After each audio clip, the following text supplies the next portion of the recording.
আসসালামু আলাইকুম। Welcome to Pathfinder English School dear learners. আজকে আমরা ময়মনসিংহ বোর্ড 2023 সালের একটি cloze test without cloze complete করব। So let's begin. The food dash of the young people of our country has changed greatly. The food খাবার dash of the young people of our country আমাদের দেশের তরুণদের has changed পরিবর্তন হয়েছে greatly ব্যাপকভাবে। তাহলে যদি আমরা বলি আমাদের দেশের তরুণদের খাবার বা খাদ্য ব্যাপকভাবে পরিবর্তন হয়েছে, এটি কি একটি মানানসই বা সুইটেবল কথা হতে পারে কিনা? আমরা এখানে গ্যাপে আমরা বসাতে পারি হ্যাবিট। দ্য ফুড হ্যাবিট, খাদ্যাভ্যাস, খাবার খাওয়ার অভ্যাস। The food habit of the young people, habit HABIT, the food habit of the young people আমাদের দেশের তরুণদের খাদ্যাভ্যাস, ফুড হ্যাবিট খাদ্যাভ্যাস হ্যাজ চেঞ্জড পরিবর্তিত হয়েছে গ্রেটলি ব্যাপকভাবে। আওয়ার ইয়াং পিপল আমাদের দেশের তরুণরা আর getting dash to fast foods, তারা ফাস্ট ফুডের প্রতি কি হচ্ছে, তারা আমরা বলতে পারি এখানে হ্যাবিচুয়েটেড মানে হচ্ছে অভ্যস্ত হচ্ছে, অথবা যেহেতু ফাস্ট ফুড একটি ক্ষতিকর খাবার আমরা বলতে পারি অ্যাডিক্টেড মানে আসক্ত হচ্ছে। ADDICTED addicted. তাহলে আওয়ার ইয়াং পিপল আমাদের তরুণরা আর গেটিং অ্যাডিক্টেড তারা আসক্ত হচ্ছে টু ফাস্ট ফুডস ফাস্ট ফুডের প্রতি, অ্যান্ড ওয়েস্টার্ন ফুডস পশ্চিমা খাবারের প্রতি, ডে বাই ডে দিন দিন। টুডে বর্তমানে they go to fast food shops, আজকাল তারা ফাস্ট ফুডের দোকানে যায়। অ্যান্ড এনজয় মাচ, এবং তারা খুব বেশি উপভোগ করে taking dash such as pizza, burger, soft drinks etcetera. তাহলে they go to fast foods shops, তারা যেহেতু ফাস্ট ফুডের দোকানে যায়, অ্যান্ড এনজয় মাচ এবং অনেক বেশি উপভোগ করে, টেকিং কি উপভোগ করে তারা, ফাস্ট ফুডের দোকানে গেলে অবশ্যই তারা ফাস্ট ফুড টেকিং করে অথবা ফাস্ট ফুড খেয়ে থাকে। তাহলে আমরা এখানে লিখব টেকিং, আমরা ফাস্ট ফুড এখানে লিখতে পারবো না যেহেতু একটি ওয়ার্ড দিয়ে গ্যাপটি ফিল করতে হবে। তাহলে আমরা ফুড কথাটি লিখি FWDS ফুডস। টেকিং ফুডস, তারা খাবার খেয়ে থাকে, সাচেস যেমন, কি ধরনের খাবার খেয়ে থাকে, পিৎজা, বার্গার, সফট ড্রিঙ্কস মানে কোমল পানীয়, এগুলো তারা ফাস্ট ফুডের দোকানে গিয়ে খেয়ে থাকে। হোয়েন ফাস্ট ফুডস, যখন ফাস্ট ফুড কি করে, হাই লেভেল সল্টস উচ্চমাত্রার লবণ, সুগার অ্যান্ড ফ্যাটস চিনি এবং চর্বি, then it is called dash food. তাহলে ফাস্ট ফুড আমরা বলতে পারি হোয়েন ফাস্ট ফুডস, আমরা বলতে পারি হ্যাভ বা কন্টেইন,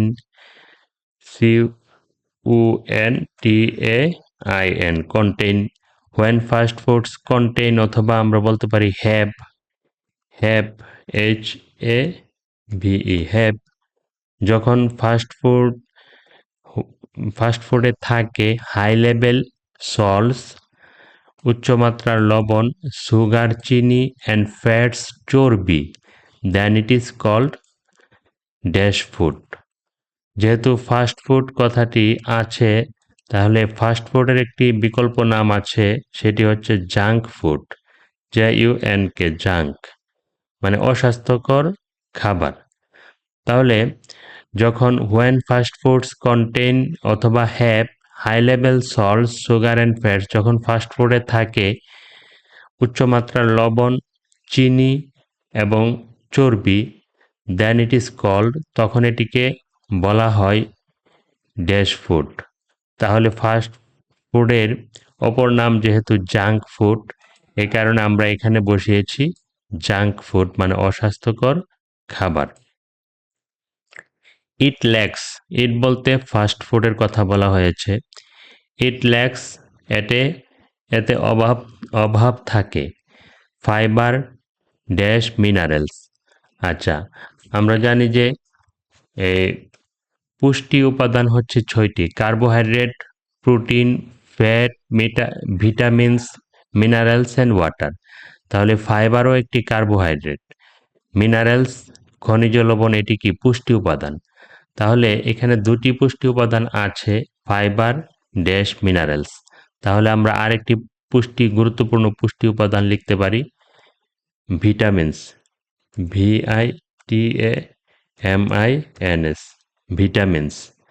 ইট ল্যাক্স ফাইবার, এটিতে কি থাকে আঁশের অভাব বা কার্বোহাইড্রেটের অভাব থাকে কোনটিতে ফাস্ট ফুডে। এরপর আমরা গ্যাপের পরে আছে মিনারেলস, খনিজ লবণের অভাব আছে। তারপরে আমরা 6টি পুষ্টি উপাদানের মধ্যে গুরুত্বপূর্ণ একটি পুষ্টি উপাদান এখানে লিখে দিব ভিটামিনস। যেহেতু এখানে দুটি পুষ্টি উপাদান আছে এবং একটি গ্যাপ আছে, তাহলে আমরা আরেকটি পুষ্টি উপাদান লিখে দিব ইট ল্যাক্স, এটিতে অভাব থাকে ফাইবার ভিটামিনস মিনারেলস। এটিতে ফাইবার ভিটামিনস এবং মিনারেল মানে খনিজ লবণের অভাব থাকে কোনটিতে ফাস্ট ফুডে। The world is currently facing, বিশ্ব সম্প্রতি ফেসিং মানে কি মোকাবেলা করছে an obesity epidemic. Obesity epidemic মানে হচ্ছে স্থূলতা মহামারী। বিশ্বে এখন স্থূলতার মহামারী দেখা দিয়েছে। স্থূলতা মানে মোটা হওয়া। স্থূলতার মহামারী বিশ্ব এখন মোকাবেলা করছে। হুইচ পুটস পিপল, যেটি মানুষকে এখন নিয়ে যাচ্ছে at the dash of chronic dash like heart disease. Chronic মানে দীর্ঘস্থায়ী, লাইক যেমন হার্ট ডিজিজ অ্যান্ড ডায়াবেটিস। তাহলে দীর্ঘস্থায়ী, এখানে আমরা এই গ্যাপটি আগে বসাই। যদি বলি the world is currently facing an obesity epidemic, বিশ্ব এখন মোকাবেলা করছে ওবিসিটি এপিডেমিক মানে স্থূলতার মহামারী। হুইচ পুটস পিপল, যেটি মানুষকে ফেলে দিচ্ছে at the dash of chronic, মানুষকে আমরা বলতে পারি at the dash of at the risk of RISK, at the risk of মানে ঝুঁকিতে ফেলে দিচ্ছে ক্রনিক, ক্রনিক মানে দীর্ঘস্থায়ী, like heart disease and diabetes. তাহলে যেমন হার্ট ডিজিজ ডায়াবেটিস, তাহলে ক্রনিকের পরে দীর্ঘস্থায়ী আমরা কি বলতে পারি ডিজিজেস, DISEASES, ক্রনিক ডিজিজেস দীর্ঘস্থায়ী রোগে ঝুঁকিতে ফেলে দিচ্ছে মানুষকে, লাইক যেমন heart disease and diabetes. Heart disease এবং ডায়াবেটিসের মতো দীর্ঘস্থায়ী রোগের ঝুঁকিতে ফেলে দিচ্ছে। Junk foods dash to obesity, junk food dash to obesity মানে কি? ওবিসিটি মানে স্থূলতা, মোটা হওয়া। তাহলে জাঙ্ক ফুডস মোটা হওয়ার আমরা বলতে পারি কারণ। এখানে জাঙ্ক ফুডস কজ ওবিসিটি না দিয়ে আমরা দিব কজ অর্থ কারণ, আবার লিড টু অর্থ কারণ। যেহেতু ডান পাশে টু ওয়ার্ডটি আছে, প্রিপোজিশনটি আছে, তাহলে এটি লিডের সঙ্গে এটি অ্যাপ্রোপ্রিয়েট। লিড টু অর্থ কারণ, কজ অর্থ কারণ, কিন্তু যেহেতু ডান পাশে টু আছে এই কারণে আমরা লিখব LEAD, লিড, লিড টু কারণ। জাঙ্ক ফুডস অস্বাস্থ্যকর খাবার, লিড টু ওবিসিটি স্থূলতার বা মোটা হওয়ার কারণ। সো উই শুড, তাই আমাদের উচিত, বি হওয়া about having fast foods now and then. About having fast foods, fast food খাবারের ব্যাপারে আমাদের হওয়া উচিত, কি হওয়া উচিত?